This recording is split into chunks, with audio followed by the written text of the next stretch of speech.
राजनीति की चाल से दुनिया के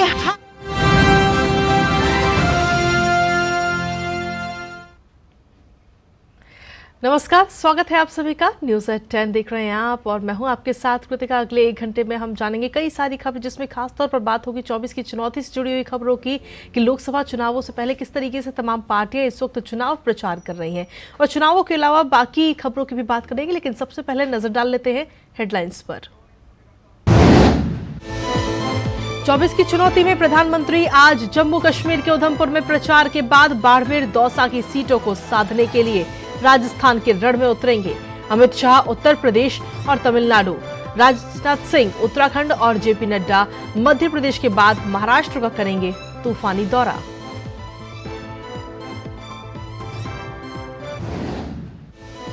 महागठबंधन के प्रचार में भी आई तेजी। राहुल गांधी और एमके स्टालिन कोयम्बटूर में महागठबंधन के पक्ष में करेंगे प्रचार, तो वहीं मल्लिकार्जुन खड़गे की कर्नाटक में होगी रैली। अखिलेश यादव भी आज पीलीभीत से शुरू करेंगे समाजवादी पार्टी का प्रचार।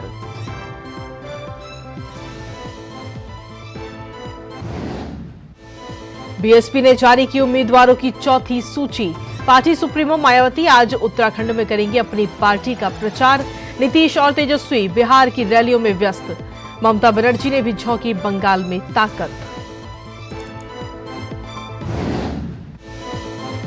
लोकसभा चुनाव के तीसरे चरण की अधिसूचना जारी होने के साथ ही नामांकन की प्रक्रिया हुई शुरू। 7 मई को 12 राज्यों और केंद्र शासित प्रदेशों की 94 निर्वाचन क्षेत्रों में होगा मतदान।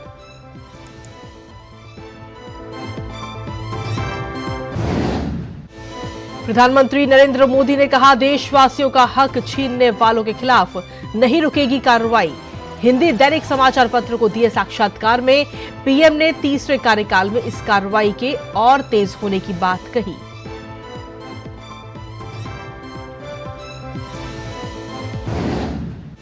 बीआरएस नेता के कविता की आज दिल्ली के राउज एवेन्यू कोर्ट में होगी पेशी।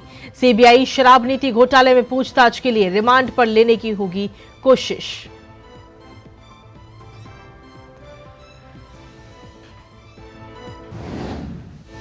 अंतर्राष्ट्रीय खबरों में ईरान की ओर से हमले की धमकी के बाद हाई अलर्ट पर इजराइल। अमेरिका ने पश्चिम एशिया में तनाव बढ़ने से बचने के लिए तुर्की, चीन और सऊदी अरब से की बात।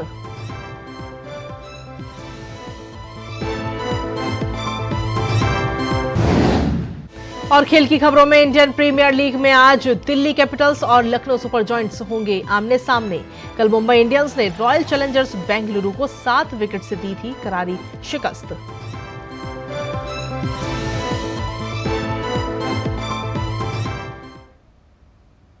और चलिए अब हेडलाइंस के बाद खबरों में विस्तार से बात करेंगे, जिसमें सबसे पहले बात करते हैं 24 की चुनौती की।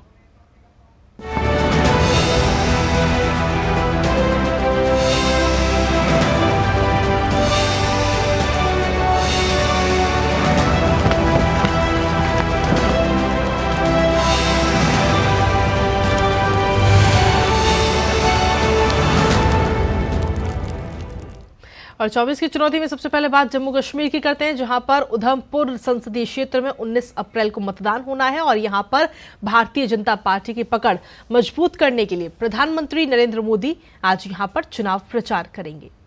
उधमपुर से भारतीय जनता पार्टी ने केंद्रीय मंत्री डॉक्टर जितेंद्र सिंह को तीसरी बार चुनावी मैदान में उतारा है। इससे पहले 2 लोकसभा चुनाव में डॉक्टर जितेंद्र सिंह इसी सीट से विजयी भी रहे हैं। और वहीं कांग्रेस ने इस सीट पर बीजेपी के खिलाफ चौधरी लाल सिंह पर अपना दांव लगाया है। उधमपुर में प्रधानमंत्री नरेंद्र मोदी की रैली की तैयारियों पर केंद्रीय मंत्री जितेंद्र सिंह ने कहा कि लोगों में काफी उत्साह है। और क्या कुछ कहा है उन्होंने, आपको सुनाते हैं। मोदी जी ने न केवल समाज सुधार या लोक हित की योजनाएं निर्माणित की, बल्कि एक नई तरह की कार्यशैली स्थापित करने का प्रयास किया, जिसमें संवेदनशीलता है और जिसमें साथ ही साथ भेदभाव और वोट की राजनीति से ऊपर उठ करके हर वर्ग तक पहुंचने का प्रयास है। ये प्रधानमंत्री का चेहरा है या कुछ मुद्दे भी हैं जिनको देखकर लगता है कि इस बार भी लोग आपको वोट देंगे? प्रधानमंत्री का तो हमारे लिए एसेट है। दुनिया के सबसे कद्दावर नेता हमारे मुखिया हैं।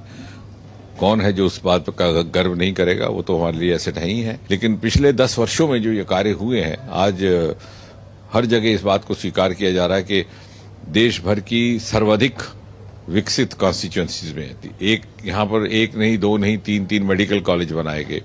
राष्ट्रीय स्तर की इतनी योजनाएं कि सारा दिन लग जाता है गिनवाने में। यहाँ पर उत्तर भारत का पहला इंडस्ट्रियल बायोटेक पार्क, उत्तर भारत का पहला नमामि गंगा की तर्ज पर नदी सुंदरीकरण का देविका प्रोजेक्ट, उत्तर भारत का पहला होम्योपैथी कॉलेज, यहीं से पर्पल रेवोल्यूशन ने जन्म लिया, लेवेंडर स्टार्टअप जिसकी झलक आपने 26 जनवरी को कर्तव्य पथ पर देखी। ये सभी इसी कॉन्स्टिट्यूशन। एशिया का सबसे लंबा सुरंग रोड टनल नाशरी और चननी का, और दूसरी तरफ दुनिया का सबसे ऊंचा रेल का पुल जिसका उल्लेख G20 में भी हुआ था।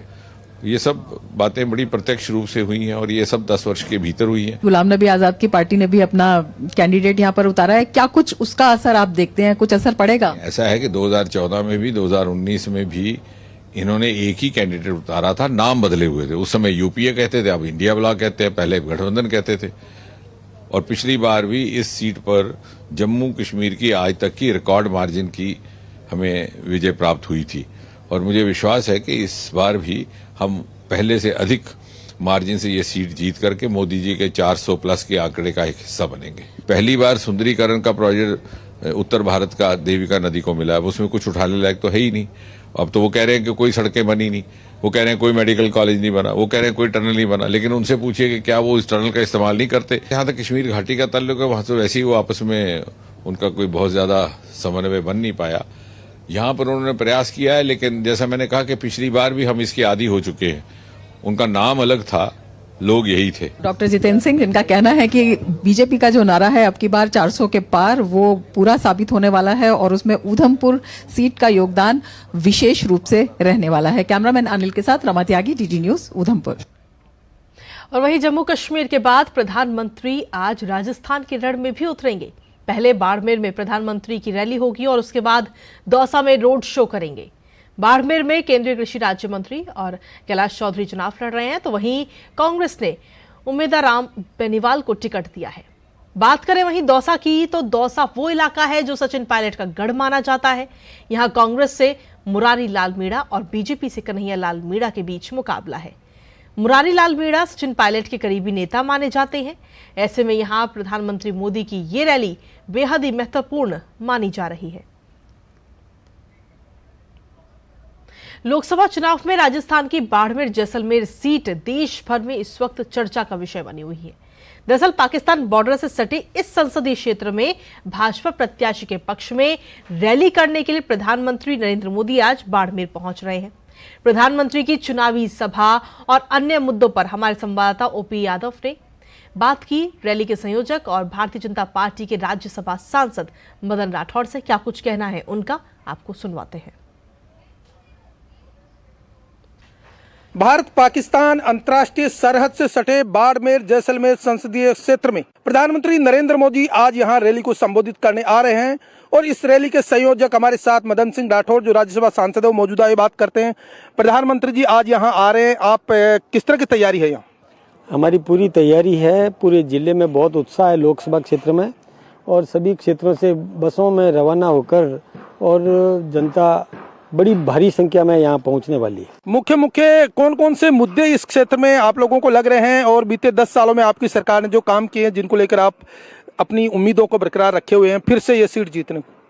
देखिए, इस क्षेत्र के मुख्य मुद्दे, एक तो घर घर पानी की जरूरत है, वो व्यवस्था करनी है। दूसरा, यहाँ पर थार रेगिस्तान है, उस रेगिस्तान में कई पर्यटन स्थल घोषित हो सकते हैं, तो हमको वो करवाना है ताकि यहाँ पर जो जैसे अपन अरब कंट्रीज में देखते हैं कि जीप सफारी वगैरह करते हैं, कई सफारियाँ करते हैं, रेगिस्तान का पूरा उपयोग ले रहे हैं, लाभ ले रहे हैं, तो हमारे यहाँ जब इतना बड़ा रेगिस्तान है तो हम उसका उपयोग पूरा करें। ये एक बहुत ज़रूरत है, हमको महसूस हो रही है। हमने भी वहाँ लिख करके भेजा है कि इस प्रकार की यहाँ पर घोषणा हो जाए। पर्यटन के केंद्र कई हैं यहाँ पर, और वो लाभ भी यहाँ के लोगों को मिले, रोज़गार मिले, आम आदमी को जो रोज़गार मिलना चाहिए उसके लिए और व्यवस्थाएं हो जाए। दूसरा, यहाँ कुटीर उद्योग स्थापित किए जा सकते हैं। बाकी तो स्थितियाँ जो है अनुकूल है।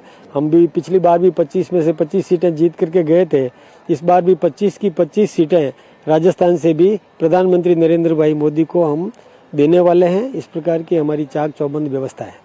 ये अंतर्राष्ट्रीय सीमा से सटा हुआ जिला है बाड़मेर जैसलमेर, दोनों ही तो सामरिक दृष्टि से भी काफी महत्वपूर्ण है। ऐसे में यहाँ प्रधानमंत्री का आगमन निश्चित तौर पर कई तरह की सौगातें आपको दे सकता है। आप किन किन इश्यूज को लेकर देखते हैं अंतर्राष्ट्रीय सीमा की अगर बात करें? देखिए, सीमा की सुरक्षा होना बहुत जरूरी है। सीमांत क्षेत्र होने के कारण से यहाँ पर राष्ट्रीय चरित्र पैदा करना आम नागरिक में बहुत आवश्यक है। तो राष्ट्रभक्ति से ओतप्रोत यहाँ का नागरिक रहे, इसके लिए ये जरूरी है कि यहाँ पर और प्रधानमंत्री जी आएंगे, ऐसा संदेश देंगे, प्रत्येक व्यक्ति में देशभक्ति का जो भाव जागृत करेंगे। तो ये थे भारतीय जनता पार्टी से राज्यसभा सांसद और भारतीय जनता पार्टी की तरफ से प्रधानमंत्री नरेंद्र मोदी की इस रैली के संयोजक डॉक्टर मदन सिंह राठौर। मेरे सहयोगी कैमरामैन गौरव गिरी और राजेश शर्मा के साथ मोपी यादव, डीडी न्यूज बाड़मेर। और चलिए इसी पर ताजा अपडेट ले लेते हैं। इस वक्त सीधा रुख करते हैं राजस्थान का, जहां पर बाड़मेर से ओपी यादव हमारे साथ हमारे संवाददाता जुड़ रहे हैं, साथ ही दौसा से विशाल बेरिस्टो हमारे साथ जुड़ रहे हैं। ओपी यादव, सबसे पहले आपसे जानना चाहेंगे, प्रधानमंत्री जब वहां पर पहुंचेंगे तो क्योंकि राजस्थान की अगर हम बात करें तो डबल इंजन की सरकार वहां पर, ऐसे में आप क्योंकि खुद वहां पर पहुंचे हुए हैं, आपने तमाम लोगों से भी बात की होगी, तो जमीनी स्तर पर जो जनता है उनके क्या कुछ अहम मुद्दे हैं इस बार लोकसभा चुनावों के मद्देनजर? जी, राजस्थान में दूसरे चरण की जो 26 अप्रैल की जो तारीख है उसमें बाड़मेर और जैसलमेर संसदीय क्षेत्र है, वहां मतदान होना है और इसी को लेकर सियासी राजनीतिक पारा तेजी पर चढ़ा हुआ है। हालांकि यहाँ पे तापमान 40 डिग्री सेंटीग्रेड है, तेज लू के थपेड़े चल रहे हैं, लेकिन इनके बीच राजनीतिक पारा भी अपने चरम पर है और दिल्ली और जयपुर सहित इसकी जो गर्मी की तपिश है वो पहुंच चुकी है। सभी राजनीतिक दलों के नेता बड़े बड़े यहाँ दौरे लगातार कर रहे हैं।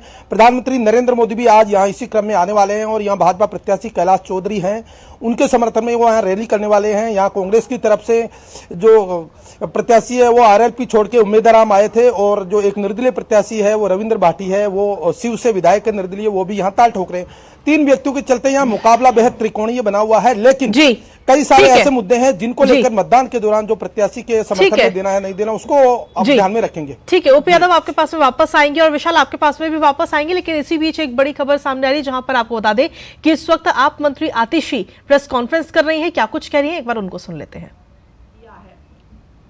ये बिल्कुल साफ है कि भारत के संविधान के तहत किसी सरकार की मेजॉरिटी होते हुए, किसी सरकार के पास जब उनके हाउस का कॉन्फिडेंस होता है तो राष्ट्रपति शासन नहीं लगाया जा सकता।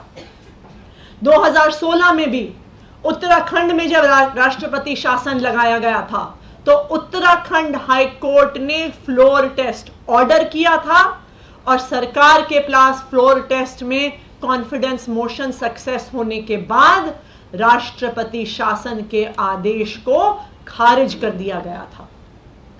अरविंद केजरीवाल के पास दिल्ली विधानसभा में ओवरवेलमिंग मेजॉरिटी है।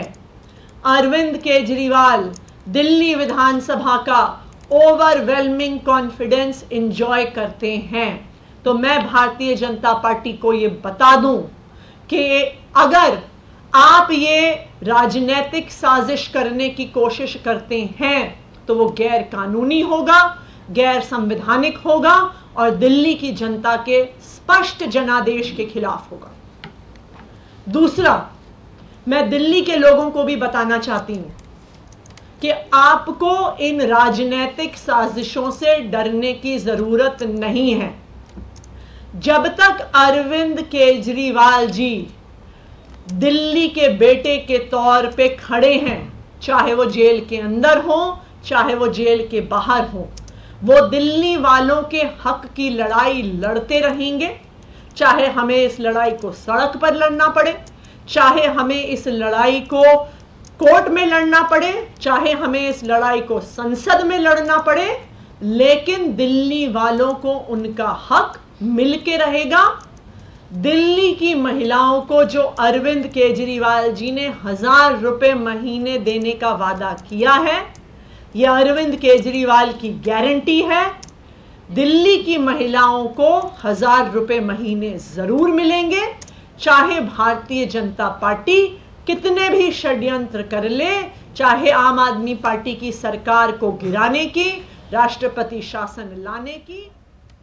तो आप नेता आतिशी को आप इस वक्त सुन रहे थे, जिन्होंने सीधे तौर पर भारतीय जनता पार्टी पर आरोप लगाया कि दिल्ली के अंदर साजिश इस वक्त रची जा रही है, जिसमें राष्ट्रपति शासन लगाने की ये साजिश है और केजरीवाल के पास दिल्ली विधानसभा में पूर्ण बहुमत है, ऐसा कहना है आतिशी का। और इसी के साथ वापस रुक करते इस वक्त हमारे संवाददाताओं का ओपी यादव इस वक्त हमारे साथ जुड़े हैं, साथ ही विशाल बैरिस्टो इस वक्त हमारे साथ जुड़े हुए हैं। ओपी यादव, आपके पास वापस आएंगे, लेकिन उससे पहले विशाल, अगर देखा जाए तो दौसा में क्या कुछ स्थिति है वहां पर जमीनी स्तर पर, लोगों में कितना उत्साह है प्रधानमंत्री नरेंद्र मोदी की रैली को लेकर?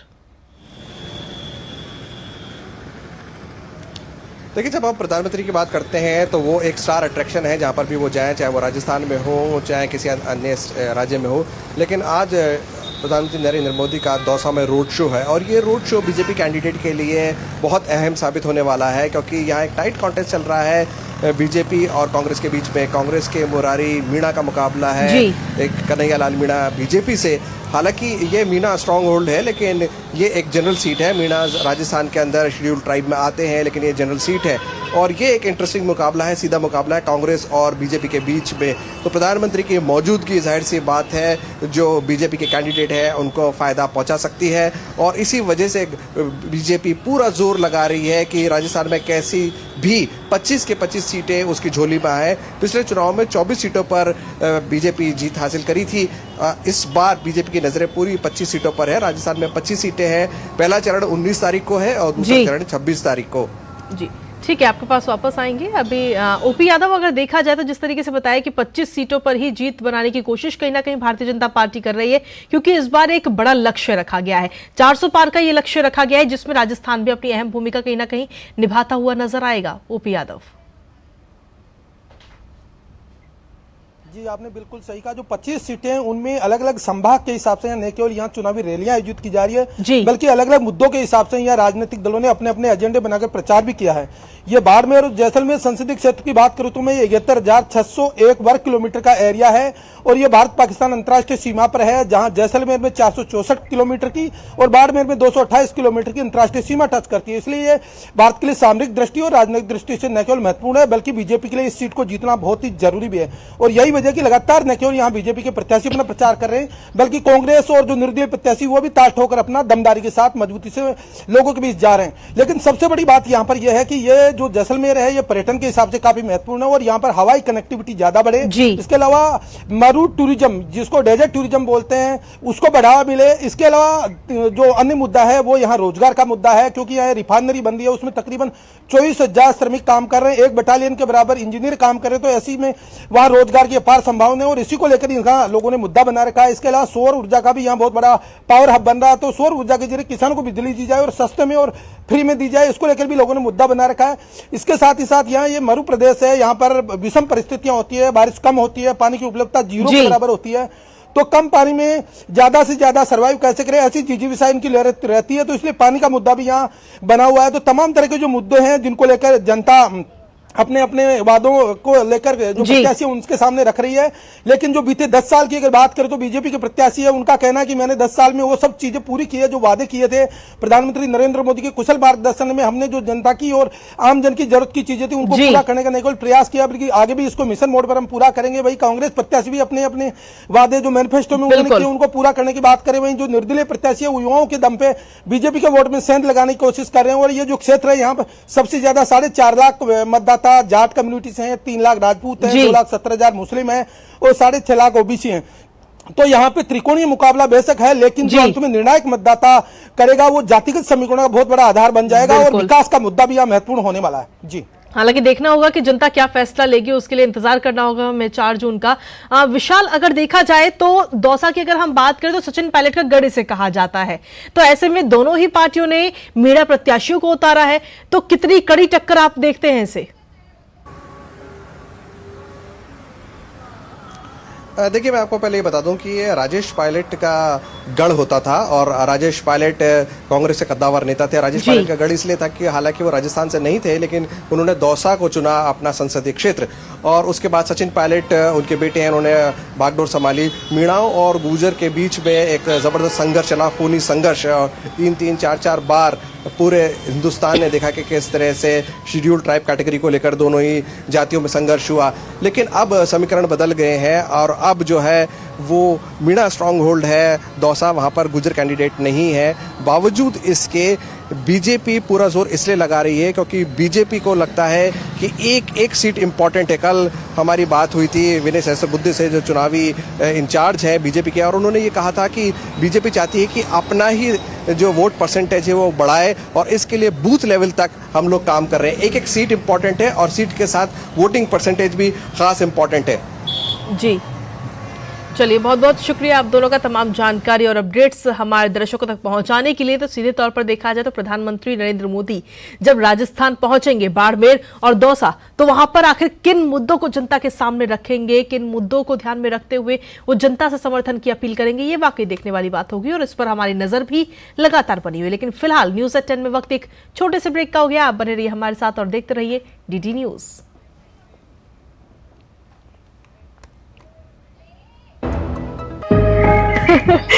हाँ, देखो जी भर के अपना ही है और अपने ही वोट से बने हैं बड़े बड़े पुल देश भर में। हमारी लाइफ तो निकल गई बेटा, हमारे टाइम तो अटकाना, फटकाना, लटकाना यही कल्चर होता था। पर तुम लोगों के लिए बड़े काम करने वाला बैठा है। सिर्फ 10 साल की स्पीड देख लो, अटल सेतु से अटल टनल देख लो, चिनाब ब्रिज से बोगीबील ब्रिज देख लो, और इतना करके भी मोदी जी कहते हैं ये तो अभी ट्रेलर है। हमारे सपने पूरा करने की गारंटी मोदी जी की, तो उनको जिताने की गारंटी किसकी? हम बाप बेटी की। कमल का बटन दबाएं, भाजपा को जिताएं। तुम्हें पता है इन्वेस्टर्स के लिए एक इन्वेस्टर प्रोटेक्शन फंड होता है, IPF। लेकिन अगर तुम्हारा ट्रेड एक्सचेंज पर एग्जीक्यूट नहीं हुआ या फिर कोई गारंटीड रिटर्न्स वाली स्कीम है, तो ये IPF आपकी मदद नहीं कर सकता है। और अगर आपका ब्रोकर ही डिफॉल्टर बन जाए तो फिर IPF आपको कॉम्पेंसेशन दिला सकता है। कहाँ से सीखा? NSE की साइट पर। सोच कर, समझ कर, इन्वेस्ट कर। और ब्रेक के बाद एक बार फिर से स्वागत है आप सभी का न्यूज एट 10 में। बढ़ते हैं अब अगली खबर की ओर, जहां लोकसभा चुनाव के लिए बहुजन समाज पार्टी ने अपने उम्मीदवारों की चौथी सूची जारी कर दी है। इस सूची में आजमगढ़ संसदीय क्षेत्र से भीम राजभर को बहुजन समाज पार्टी ने टिकट दिया है, तो वहीं घोसी संसदीय सीट से पार्टी ने बालकृष्ण चौहान को अपना प्रत्याशी बनाया है। इसके अलावा एटा से मोहम्मद इरफान चुनाव लड़ेंगे। पार्टी ने गोरखपुर संसदीय निर्वाचन क्षेत्र से जावेद सिमनानी को अपना उम्मीदवार घोषित किया है। और वहीं आपको बता दें कि बीएसपी सुप्रीमो मायावती आज उत्तराखंड जाएंगी, जहां पर वो पार्टी के पक्ष में प्रचार करती हुई नजर आएंगी। हरिद्वार में उनकी चुनावी रैली होगी। बीएसपी ने उत्तराखंड की सभी 5 लोकसभा सीटों पर अपने उम्मीदवार उतारे हैं। बीएसपी ने टिहरी गढ़वाल से नीमचंद्र छुरियाल, पौड़ी गढ़वाल से धीर सिंह बिष्ट, अल्मोड़ा से नारायण राम, नैनीताल उधम सिंह नगर से अख्तर अली माहिगिर और हरिद्वार से जमील अहमद को चुनावी मैदान में उतारा है। वहीं भारतीय जनता पार्टी के वरिष्ठ नेता राजनाथ सिंह आज उत्तराखंड के चुनावी दौरे पर रहेंगे, जहां राजनाथ सिंह आज सबसे पहले गढ़वाल की गोचर में भाजपा प्रत्याशी के समर्थन में एक जनसभा करते हुए नजर आएंगे। उसके बाद में राजनाथ सिंह अल्मोड़ा के लोहाघाट और नैनीताल के काशीपुर में भी चुनावी रैलियां करेंगे और भारतीय जनता पार्टी के जो उम्मीदवार हैं उनके समर्थन में मतदान की अपील करेंगे। और वहीं अब की बार 400 पार नारे के साथ ही पूरे देश भर में भारतीय जनता पार्टी का धुआंधार प्रचार अभियान जारी है। भाजपा के वरिष्ठ नेता और स्टार प्रचारक अमित शाह आज उत्तर प्रदेश और तमिलनाडु के चुनावी दौरे पर रहेंगे। अमित शाह आज सबसे पहले उत्तर प्रदेश के मुरादाबाद पहुंचेंगे, जहां मुरादाबाद और संभल लोकसभा प्रत्याशियों के समर्थन में जनसभा करेंगे। भाजपा ने मुरादाबाद सीट से सर्वेश सिंह और संभल लोकसभा सीट से परमेश्वर लाल सैनी को चुनावी मैदान में उतारा है। वहीं उत्तर प्रदेश के बाद अमित शाह तमिलनाडु भी जाएंगे, जहां पर वो आज शाम मदुरै में रोड शो करके बीजेपी उम्मीदवारों के पक्ष में माहौल तैयार करेंगे। साथ ही मध्य प्रदेश के छिंदवाड़ा लोकसभा सीट की अगर बात करें तो इस सीट को जीतने के लिए कोई भी पार्टी कोई कोर कसर या कोई कमी नहीं छोड़ना चाहती है। वहीं भारतीय जनता पार्टी के अध्यक्ष जेपी नड्डा आज मध्य प्रदेश के सीधी और छिंदवाड़ा में चुनावी जनसभा को संबोधित करेंगे। मध्य प्रदेश के बाद जेपी नड्डा महाराष्ट्र के गोंदिया में चुनावी रैली करेंगे। वहीं कांग्रेस के जीतू पटवारी भी विदिशा लोकसभा क्षेत्र से अपने प्रत्याशी प्रताप भानु शर्मा के नामांकन रैली को संबोधित करेंगे। वहीं महाराष्ट्र की सीमा से सटा हुआ छिंदवाड़ा जिला अपनी विशिष्ट भौगोलिक स्थिति और प्रचुर वन संपदा के चलते हमेशा से ही सुर्खियों में रहता है। लोकसभा चुनाव में इस बार भी इस सीट को लेकर जोरदार राजनीतिक जोर आजमाइश देखने को मिल रही है। आइए दिखाते हैं आपको ये खास रिपोर्ट।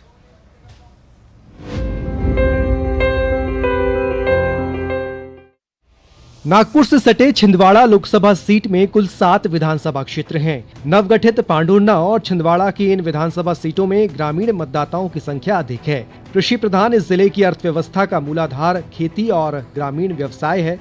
इस लोकसभा सीट में कुल 16,24,308 मतदाता हैं, जिसमें से 8,20,625 पुरुष मतदाता तो वहीं 8,03,673 महिला मतदाता हैं।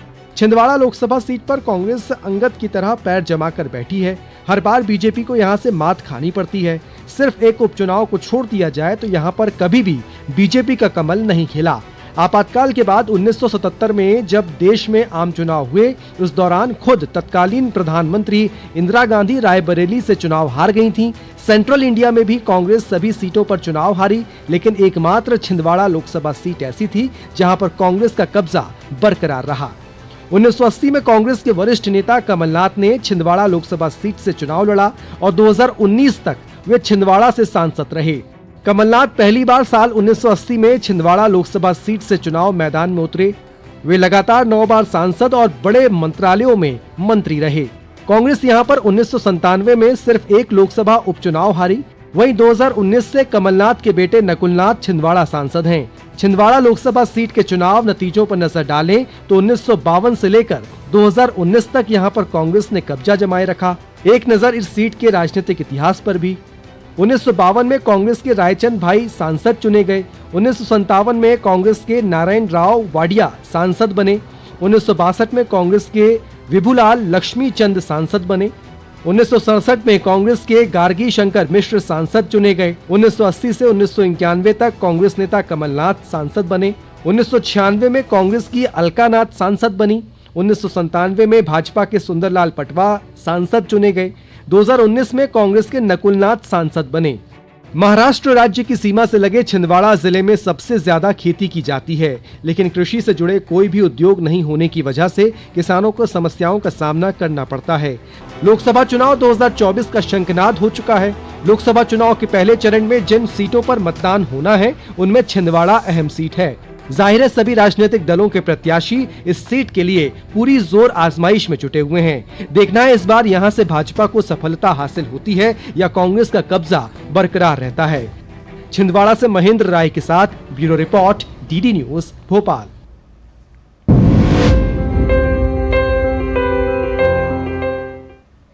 तो लोकसभा चुनाव के तीसरे चरण में 94 सीटों पर चुनाव प्रक्रिया की अधिसूचना जारी हो चुकी है। तीसरे चरण में मतदान 7 मई को कराए जाएंगे। आपको बता दें कि तीसरे चरण में 12 राज्यों के केंद्रशासित प्रदेशों में 94 संसदीय निर्वाचन क्षेत्रों के लिए मतदान होगा। तीसरे चरण के चुनाव के लिए सभी सीटों पर नामांकन की प्रक्रिया भी आज से शुरू हो चुकी है और 19 अप्रैल तक नामांकन दाखिल कर सकते हैं।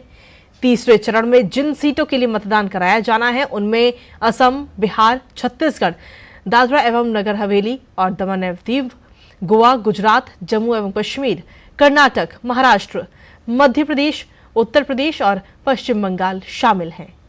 मध्य प्रदेश में बैतूल संसदीय क्षेत्र के स्थगित चुनाव के लिए 7 मई 2024 को मतदान होगा।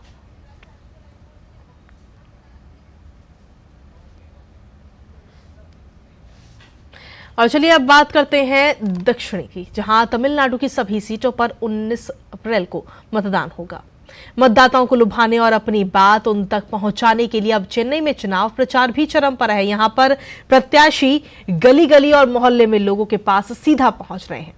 ऐसे में उत्तरी चेन्नई इलाके का जायजा लिया हमारे संवाददाता ऋषि कुमार ने और बात की यहां प्रचार कर रहे भारतीय जनता पार्टी के उम्मीदवार आरसी पॉल कनगराज से। आपको सुनाते हैं क्या कुछ कहना है उनका। चेन्नई की 3 लोकसभा में से एक उत्तरी लोकसभा का इलाका बेहद पिछड़ा हुआ इलाका है और यहाँ पर हमेशा डीएमके और एआईएडीएमके बाजी मारते रहे हैं। इस बार के चुनाव में भारतीय जनता पार्टी पूरे दमखम के साथ अपने कनकराज उम्मीदवार जो कि एक वकील है उनको लेकर यहाँ पर चुनावी मैदान में सामने आई है। हमारे साथ है उत्तरी चेन्नई से आरसी पॉल कनकराज जो कि भारतीय जनता पार्टी के उम्मीदवार हैं। On what issues you are going to contest? You have earlier also have elections, so this time what is new? The new one is I am in BJP. The infrastructure of this party is very well grown up. And the problem of this area, the North Chennai is a vast area. It's a old Chennai, and no progress for the past 60 years. 12 times people won. What are the social issues and what kind of peace you are going to establish in this area? A family man should sleep at home with all sorts of peace. He must have everything, water, food and good sleep. That basic amenities is not here and that's the lagging. So that I would like to fulfill it. That is the demand all over. तो हमने देखा कि किस तरीके से Bharatiya Janata party के उम्मीदवार इलाके के पिछड़ेपन और जो तमाम नागरिक समस्याएं हैं उनको चुनावी मुद्दा तो बना ही रहे हैं। प्रधानमंत्री मोदी के नेतृत्व और चमत्कार उन्हें लगता है कि इस बार उनकी जीत को सुनिश्चित कर पाएगा। कैमरामैन भीम के साथ ऋषि कुमार, डीडी न्यूज, उत्तर चेन्नई। तो इसी पर अधिक जानकारी लेने के लिए सीधा रुक करते इस वक्त चेन्नई का, जहां पर हमारे संवाददाता ऋषि कुमार इस वक्त हमारे साथ जुड़ रहे हैं। ऋषि, अगर देखा जाए तो दक्षिण भी काफी खास और अहम भूमिका कहीं ना कहीं इस बार लोकसभा चुनाव में निभाते हुए हमें नजर आएगा, क्योंकि 400 पार का जो नारा, जो लक्ष्य भारतीय जनता पार्टी ने रखा है, उसमें अगर दक्षिण का साथ मिल जाए तो उम्मीद है कि ये जो लक्ष्य है ये पूरा हो सकता है। बिल्कुल, देखिए इस बार जिस तरीके से भारतीय जनता पार्टी ने अपनी दक्षिण की रणनीति अपनाई है उस रणनीति में उन्हें पता है कि बिना तमिलनाडु के वो अपने लक्ष्य की ओर आगे नहीं बढ़ पाएंगे। इसी वजह से प्रधानमंत्री मोदी के नेतृत्व में उन्होंने पूरे तमिलनाडु में एक विशेष रणनीति के तहत एक मोर्चा बनाकर अपनी 9 पार्टियों के साथ मिलकर, छोटी छोटी पार्टियों के साथ मिलकर इस चुनाव में उतरने का ऐलान किया। और इसमें हमने देखा कि उनकी सबसे बड़ी जो पार्टनर है पीएमके है। हमने देखा कि उत्तरी चेन्नई पे पिछली बार पीएमके के जो उम्मीदवार थे दूसरी पोजीशन पर रहे थे।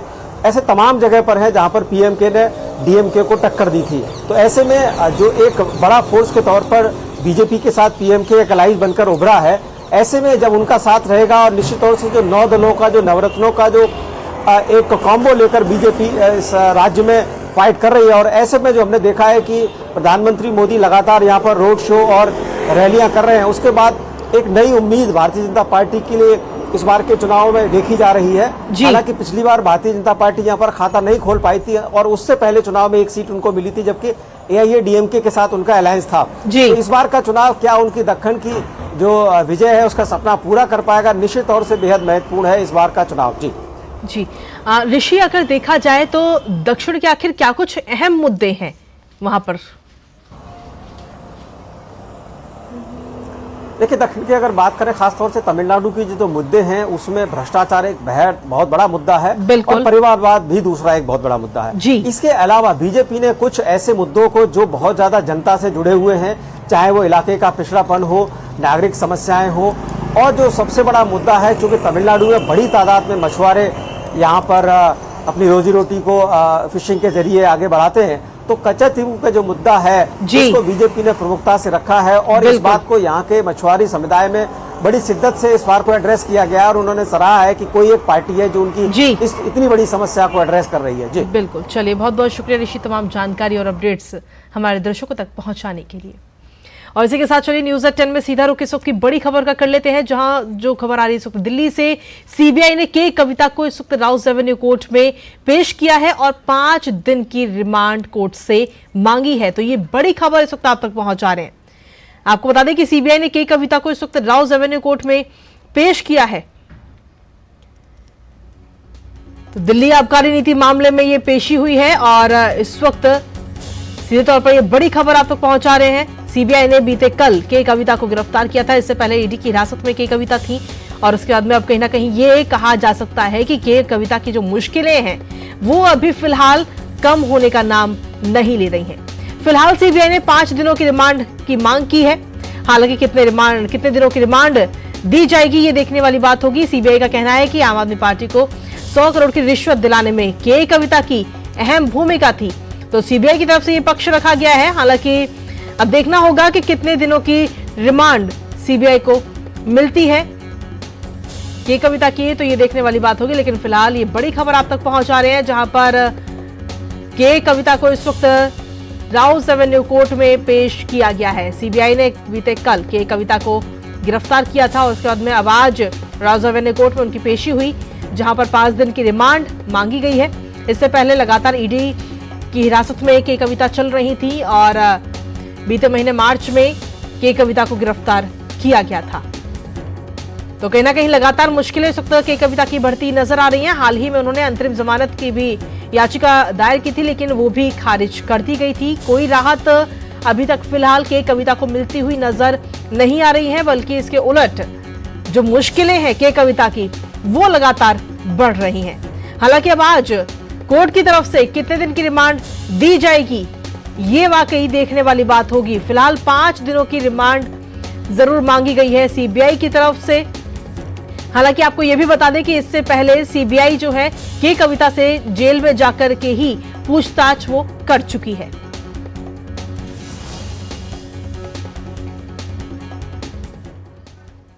और इसी बीच न्यूज एट 10 में एक और बड़ी खबर का रुख कर लेते हैं, जहां पर रामेश्वरम कैफे विस्फोट मामले में एनआईए ने 2 आतंकियों को इस वक्त हिरासत में लिया है। ये 2 मुख्य फरार आतंकी हैं जिन्हें इस वक्त हिरासत में लिया गया है एनआईए की तरफ से। ये सबसे बड़ी खबर इस वक्त आप तक पहुंचा रहे हैं। आपको बता दें कि रामेश्वरम कैफे विस्फोट ये पूरा मामला, जहां पर एनआईए ने 2 आतंकियों को इस वक्त हिरासत में लिया है और ये दोनों ही आतंकी मुख्य फरार आतंकियों में से।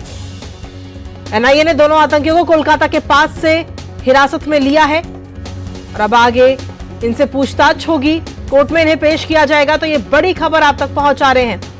रामेश्वरम कैफे में जो विस्फोट हुआ था उसका वीडियो भी हम सभी ने देखा था, वीडियो भी सामने आया था उसका, और तभी से ये दोनों आतंकी लगातार फरार चल रहे थे। फिलहाल कोलकाता के पास से दोनों को एनआईए ने हिरासत में लिया है। दोनों मुख्य फरार आतंकी हैं। और इसी पर ताजा अपडेट ले लेते हैं। हमारे साथ में हमारे संवाददाता नीरज इस वक्त जुड़ रहे हैं। नीरज, फिलहाल क्या कुछ ताजा अपडेट है आपके पास इस पूरे मामले को लेकर? देखिए कृतिका, ये 2 मुख्य आरोपी थे, जिसमें से एक ने पूरी प्लानिंग करी थी कि किस तरीके से बेंगलुरु में ब्लास्ट करना है, और उस प्लानिंग को अंजाम दिया था दूसरे व्यक्ति ने। इन दोनों को ही एनआईए ने हिरासत में ले लिया है। कोलकाता के पास से इनको हिरासत में लिया है और अब एनआईए इनसे पूछताछ कर रही है। कह सकते हैं कि एक बड़ा डेवलपमेंट है। एनआईए ने जब से इस मामले को अपने हाथ में लिया था, उसके बाद पूरे बेंगलुरु में और इसके अलावा कोलकाता सहित उत्तर प्रदेश में कई जगह एनआईए ने रेड करी थी, वहीं से इनपुट भी मिला था। और ये भी आपको पता है कि एनआईए ने इससे पहले इन दोनों लोगों के जो वांटेड थे, इनके फोटोग्राफ भी जारी किए थे। सीसीटीवी फुटेज भी एनआईए के पास थी और 10-10 लाख रुपए का इनाम भी इस पर रखा हुआ था कि जो भी शख्स इनकी जानकारी देगा तो उनको 10 लाख रुपए दिए जाएंगे। उसी डेवलपमेंट को लगातार एनआईए ट्रैक भी कर रही थी। एनआईए को इनपुट मिला कि ये आरोपी कोलकाता में कहीं छुपे हुए हैं, और जब एनआईए की टीम वहां पर पहुंची, इन दोनों ही आरोपियों को हिरासत में ले लिया। ये गलत अपनी पहचान बनाकर वहां पर छुपे हुए थे। अब एनआईए इनसे लगातार पूछताछ कर रही है। तो हम कह सकते हैं कि बेंगलुरु ब्लास्ट में एक बड़ा जो जानकारी और बड़ी एक ब्रेक थ्रू एनआईए को मिला है, और इसने पूरे इस ब्लास्ट को पर्दाफाश कर दिया है कि किन लोगों ने इस ब्लास्ट को किया था। अब एनआईए के सामने सबसे बड़ा सवाल यही है कि जिन 2 लोगों को एनआईए ने गिरफ्तार किया है, अब उनसे पूछताछ के बाद एनआईए ये जानने की कोशिश करेगी कि क्या इसके पीछे कोई और भी लोग इसमें शामिल थे। क्योंकि अभी तक अगर आप देखें कि एनआईए ने जिस तेजी के साथ इस पूरे इन्वेस्टिगेशन को किया है, वो अपने आप में काबिले तारीफ है। और जो मास्टरमाइंड है और जिसने बम प्लांट किया उन दोनों को ही एनआईए ने अपनी हिरासत में ले लिया। जी नीरज, जिस तरीके से आपने बताया है कि अब इन दोनों ही आतंकियों से पूछताछ होगी और ये जानने की कोशिश की जाएगी कि क्या इस पूरे ब्लास्ट के पीछे क्या और भी कोई मास्टरमाइंड है या इनके और भी कोई साथी हैं जिन्होंने इस पूरे घटनाक्रम को, इस पूरी वारदात को अंजाम देने में इनका साथ दिया।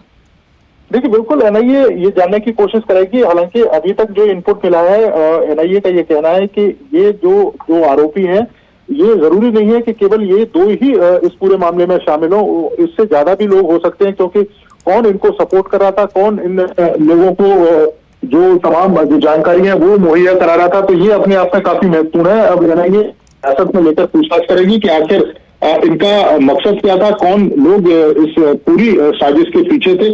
तो निश्चित तौर पर अब एनआईए इनसे लगातार जो पूछताछ है वो कर रही है। तो इस लिहाज से अब देखना होगा कि पूछताछ में क्या निकल कर आता है, क्योंकि जिस तरीके से इस पूरी घटना को अंजाम दिया गया था वो अपने आप में भी काफी चौंकाने वाली है। किस तरीके से वहां पर बम प्लांट किया गया था, आईडी जो ब्लास्ट है वो वहां पर किया गया था, 9 लोग इस पूरे मामले में घायल भी हुए थे। तो उस लिहाज से ये काफी महत्वपूर्ण है कि इनकी पूछताछ के बाद जो मामला है वो क्या निकलता है, कि क्या इन लोगों को और भी कोई पीछे से इनकी जो सहायता है वो कर रहा था। अब जो ये 2 आरोपी पकड़े हैं जिसमें अब्दुल मतीन ताहा है, ये मास्टरमाइंड था, इसने पूरी प्लानिंग बनाई थी कि किस तरीके से वहां पर ब्लास्ट करना है, इसकी बाकायदा रेकी हुई थी। और दूसरा जो आरोपी पकड़ा गया है मुसाबिर शाजिब हुसैन, इसने वहां पर जो बम है वो प्लांट किया था। और आपको बता दें कि जो शाजिब हुसैन है उसकी सीसीटीवी फुटेज भी एनआईए ने जारी करी थी, इनके जो फोटोग्राफ है वो भी एनआईए ने जारी किए थे। और उसके बाद भी पूरी जो एनआईए की टीम है वो लगातार देश के अलग अलग हिस्सों में, अगर हम कर्नाटक की बात करें तो वहां पर भी छापेमारी की कार्रवाई की थी, तमिलनाडु में एनआईए की टीम ने छापेमारी की कार्रवाई की थी और उत्तर प्रदेश में भी एनआईए की टीम पहुंची थी, इस छापेमारी की कार्रवाई को अंजाम दिया था। और वहीं से ये इनपुट एनआईए को मिला था, उसी के बाद एनआईए ने इनके जो स्केच है, इनके जो फोटोग्राफ्स हैं वो जारी किए थे और 10 लाख रुपए का इनाम देने की घोषणा है वो एनआईए ने की थी। तो एक बड़ी सफलता है एनआईए को इस समय मिली है। बिल्कुल एक बड़ी सफलता के तौर पर तो इसे देखा ही जा रहा है, लेकिन अब अगर आगे की बात अगर हम करें तो आगे किस तरीके की कार्रवाई की जाएगी? देखिए अभी सबसे पहले फोकस एनआईए का यही है कि इन जो 2 लोगों को डिटेन एनआईए ने किया है उनसे लगातार पूछताछ एनआईए कर रही है। एनआईए लगातार ये जानने की कोशिश कर रही है कि इनके जो पीछे कौन कौन लोग शामिल थे, क्योंकि जिस तरीके से आप देखें कि टाइमर का प्रयोग करके आईडी ब्लास्ट किया गया है, तो वो निश्चित तौर पर कोई तकनीकी इस मामले में जो दक्ष बंदा होगा वही इस पूरे बम को प्लांट कर सकता है या बम को बना सकता है। तो अब ये भी जानने की कोशिश होगी कि इनको जो बम बनाने का जो सामान है वो किन किन लोगों ने दिया, क्योंकि कोई 2 व्यक्ति अचानक से प्लानिंग नहीं कर सकते, इनके पीछे कई सारे लोग होंगे जिन्होंने इनको एक तरीके से कह सकते हैं कि बैक साइड से इनको बैकअप भी होगी। तो अब वो कौन कौन से चेहरे हैं, उन्हीं चेहरों को लाने के लिए एनआईए इन दोनों ही आरोपियों से अभी लगातार पूछताछ कर रही है। नीरज, क्या ये माना जाए कि पूछताछ के बाद में आगे और भी गिरफ्तारियां इस पूरे मामले में हो सकती हैं?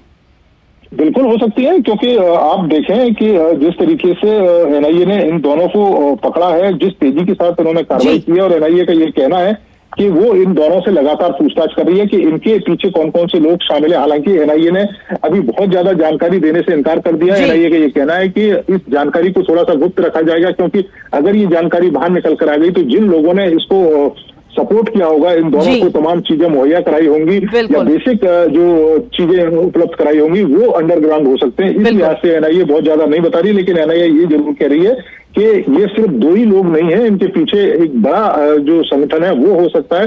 और वो कौन संगठन है और कौन कौन से लोग हैं, इनकी जो पड़ताल है तभी हो सकती है जब इन दोनों से पूछताछ पूरी होगी। चलिए, बहुत बहुत शुक्रिया नीरज, तमाम जानकारी और अपडेट्स हमारे दर्शकों तक पहुंचाने के लिए। तो सीधे तौर पर देखा जाए तो एनआईए को ये बहुत बड़ी सफलता मिली है। हालांकि इससे पहले कई जगह पर छापेमारी की गई थी और उसके बाद में जब लीड मिली तब टीम वहां पर पहुंचती है कोलकाता में, और वहां जाकर के दोनों ही मुख्य आरोपी, जो मुख्य आतंकी, उन दोनों को गिरफ्तार किया जाता है। अब उनसे पूछताछ होगी और इस पूरे मामले में आगे और भी गिरफ्तारियां हो सकती हैं, तो इस पर भी नजर हमारी लगातार बनी रहेगी। लेकिन इसके साथ ही अन्य खबरों का भी रुख कर लेते हैं, जहां पर टीएमसी विधायक हमीदुल रहमान का एक विवादित बयान इस वक्त सामने आया, जिसमें वो विपक्षी दलों और कार्यकर्ताओं को धमकाते हुए नजर आ रहे हैं।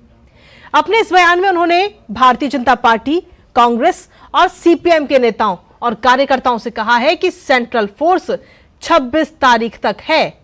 उसके बाद हमारी ही फोर्स के साथ रहना है। हमीदुल रहमान के इस बयान के बाद भाजपा बंगाल अध्यक्ष शुवेंदु अधिकारी ने सोशल मीडिया प्लेटफॉर्म एक्स पर हमीदुल देश में चुनाव आयोग से इसका संज्ञान लेते हुए कार्रवाई करने का आग्रह किया है। शुवेंदु अधिकारी ने सोशल मीडिया प्लेटफॉर्म पर एक्स पर लिखा कि चोपड़ा से टीएमसी विधायक हमीदुल रहमान के खिलाफ कई आपराधिक मामले दर्ज हैं। उन्हें वोटर्स और विपक्षी पार्टी के कार्यकर्ताओं को धमकाते हुए देखा जा सकता है। वो साफ साफ कह रहे हैं कि एक बार चुनाव खत्म हो जाएगा, सेंट्रल फोर्सेस चली जाएंगी, जिसके बाद सिर्फ टीएमसी की फोर्स रह जाएगी। इसके बाद वोटर्स और विपक्षी पार्टियों के कार्यकर्ताओं को उनसे निपटना होगा। मैं चुनाव आयोग से अनुरोध करता हूं कि टीएमसी विधायक की धमकी पर संज्ञान ले, जो स्पष्ट तौर पर वोटर्स को धमका रहे हैं। और चलिए न्यूज़ एट 10 में अब आगे बढ़ते हुए आपको दिखाते हैं लोकसभा चुनाव से जुड़े कुछ अहम और रोचक तथ्य।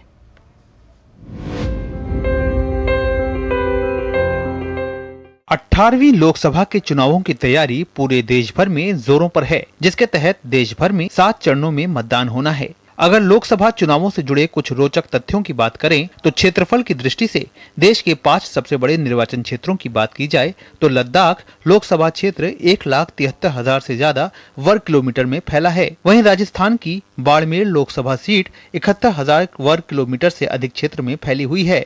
इसके अलावा कच्छ लोकसभा क्षेत्र 41,000 वर्ग किलोमीटर से अधिक क्षेत्र में फैला है। वहीं अरुणाचल प्रदेश लोकसभा सीट भी 40,000 वर्ग किलोमीटर क्षेत्र में फैली हुई है। साथ ही साथ अरुणाचल प्रदेश लोकसभा सीट का क्षेत्रफल 39,000 वर्ग किलोमीटर से अधिक है। जनादेश डेस्क, डीडी न्यूज।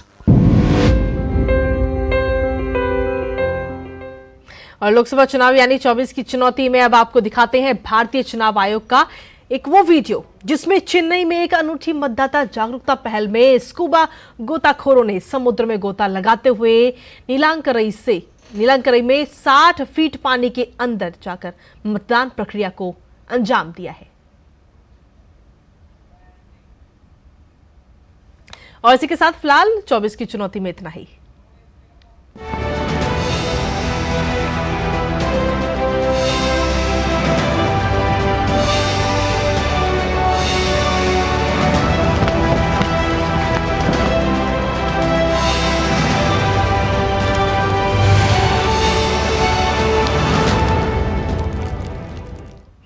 और 24 की चुनौती के बाद अब अन्य खबरों का रुख कर लेते हैं, जहां प्रधानमंत्री नरेंद्र मोदी ने कहा कि देशवासियों का हक छीनने वालों पर कार्रवाई नहीं रुकेगी। दरअसल एक हिंदी दैनिक समाचार पत्र को दिए हुए साक्षात्कार में प्रधानमंत्री ने कहा कि उनके तीसरे कार्यकाल में ये कार्रवाई और तेज होगी। प्रधानमंत्री ने कहा कि भ्रष्टाचार निवारण के साथ जन कल्याण के कार्यों से किसी तरह का कोई समझौता नहीं किया जा सकता है। प्रधानमंत्री ने आगे कहा कि 2014 में सरकार बनने के साथ ही भ्रष्टाचार को खत्म करने के लिए कई स्तरों पर प्रयास शुरू किए गए। डीबीटी का जिक्र करते हुए उन्होंने कहा कि आज इस वजह से 10 करोड़ से ज्यादा फर्जी नाम और ऐसे लाभार्थी कागजों से हटे हैं और सरकार ने 3.25 लाख करोड़ रुपए गलत हाथों में जाने से बचाए हैं। वहीं प्रधानमंत्री ने आगे साफ साफ कहा कि वो भ्रष्टाचारियों पर कार्रवाई के लिए प्रतिबद्ध हैं। जिन राज्यों में भाजपा की सरकार है वहां भी भ्रष्टाचार के खिलाफ कदम उठाए जा रहे हैं। पीएम ने कहा कि ईडी के पास भ्रष्टाचार के जितने मामले हैं उनमें से केवल 3% ही राजनीति से जुड़े व्यक्तियों के हैं, बाकी 97 मामले अधिकारियों और अन्य अपराधियों से संबंधित हैं। इनके विरुद्ध भी कार्रवाई हो रही है। प्रधानमंत्री ने कहा कि देश के लोगों का हक छीनने वालों के खिलाफ कार्रवाई नहीं रुकेगी। लोकसभा चुनाव पर बात करते हुए प्रधानमंत्री ने कहा कि विपक्ष भी ये मानकर चल रहा है कि एनडीए की ही सरकार आएगी, इसलिए चुनाव में अपनी हार पक्की जानकर विपक्ष उत्साहहीन है। पीएम ने कहा कि कई लोगों ने अभी से ईवीएम का बहाना भी अपनी पोटली से निकाल लिया है। उन्होंने कहा कि आज हमारा देश दुनिया की 5वीं सबसे बड़ी और तेज गति से बढ़ने वाली अर्थव्यवस्था है। आज दुनिया का तीसरा सबसे बड़ा स्टार्टअप इकोसिस्टम भारत में है। इसके बाद प्रधानमंत्री ने कहा कि 500 वर्षों के इंतजार के बाद भगवान श्री राम अयोध्या में अपने भव्य मंदिर में विराजमान हुए हैं। अनुच्छेद 370 की बेड़ियों से आजाद होकर कश्मीर देश की विकास गाथा का हिस्सा बन गया है। साथ ही आगे प्रधानमंत्री ने कहा कि अब हम 2047 में विकसित भारत का विजन लेकर लोगों के बीच जा रहे हैं। उन्होंने कहा कि पिछले 10 वर्षों में जो हुआ है वो सिर्फ ट्रेलर है, हमें देश को बहुत आगे ले जाना है। पिछले 10 सालों में मैंने हर उस काम को करने का बीड़ा उठाया है जिसे पिछली सरकारों ने असंभव मान लिया था। तो एक हिंदी दैनिक समाचार पत्र को दिए गए साक्षात्कार में प्रधानमंत्री ने ये तमाम बातें कही। वहीं मानहानि मामले में कांग्रेस नेता राहुल गांधी की उत्तर प्रदेश के सुल्तानपुर न्यायालय में आज पेशी होनी है। इससे पहले हुई सुनवाई में न्यायालय ने मामले में उन्हें जमानत दे दी थी। दरअसल साल 2018 में बेंगलुरु के एक प्रेस कॉन्फ्रेंस के दौरान राहुल गांधी द्वारा गृह मंत्री और भाजपा नेता अमित शाह के लिए आपत्तिजनक शब्द का इस्तेमाल करने का आरोप है। इसी मामले में आज फिर से सुनवाई होगी।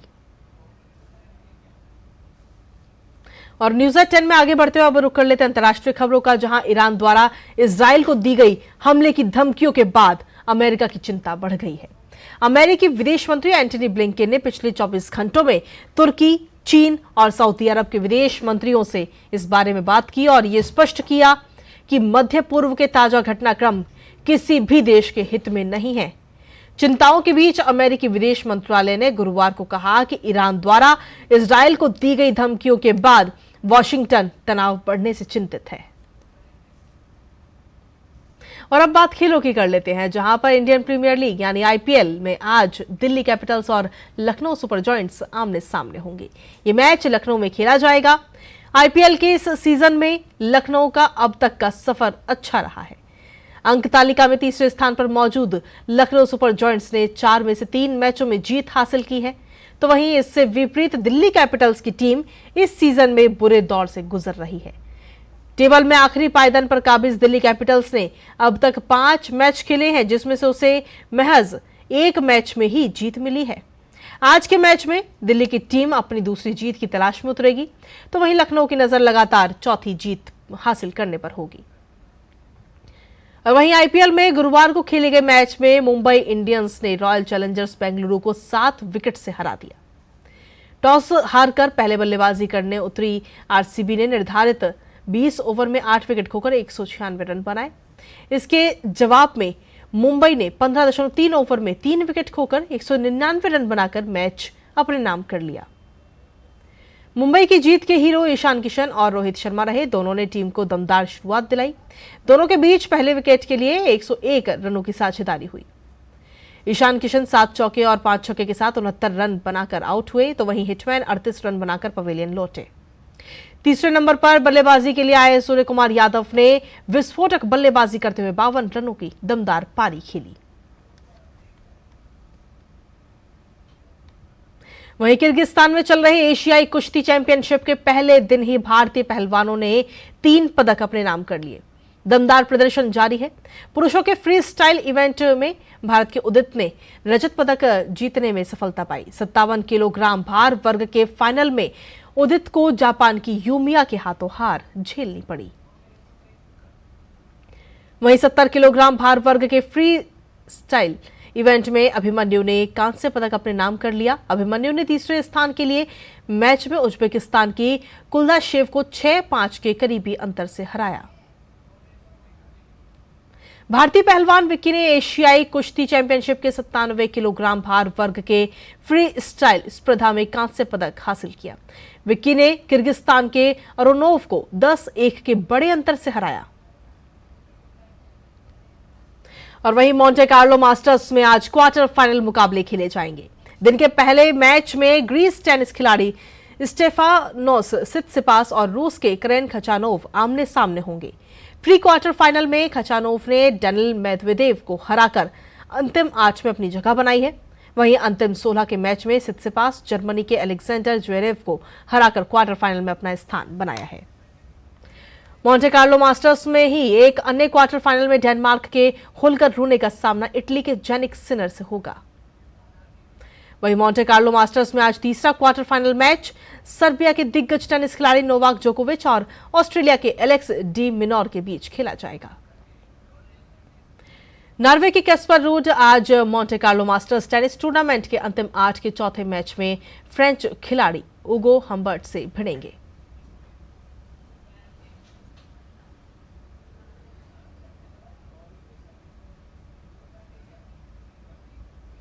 आज चैत्र नवरात्रि का चौथा दिन है और आज के दिन मां कुष्मांडा की पूजा आराधना की जाती है। इस अवसर पर दिल्ली के झंडेवालान मंदिर में मां की पूजा अर्चना की गई। मंदिर में मां के दर्शन के लिए सुबह सुबह ही भक्तों की भीड़ देखने को मिली। तो ये वहां की दो तस्वीरें इस वक्त आपको दिखा रहे हैं किस तरीके से। तो आपको बता दें कि ये पहली तस्वीर इस वक्त आपको दिखा रहे हैं। माता रानी के दर्शन करने के लिए भक्त वहां पर पहुंच रहे हैं।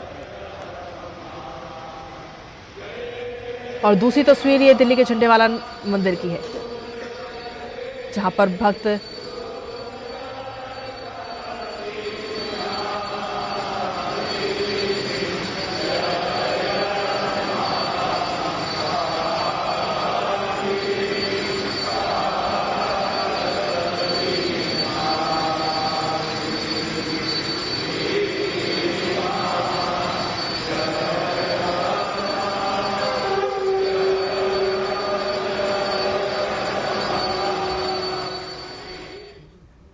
तो दिल्ली के छतरपुर मंदिर और झंडेवालान मंदिर की ये दो तस्वीरें हमने आपको दिखाई, जहां पर भक्त जो हैं इस वक्त नवरात्रि चल रहे हैं और लोग जो हैं श्रद्धालु सुबह सुबह ही माता रानी के दर्शन करने के लिए वहां पर लंबी लंबी कतारों में लगे हुए नजर आ रहे हैं।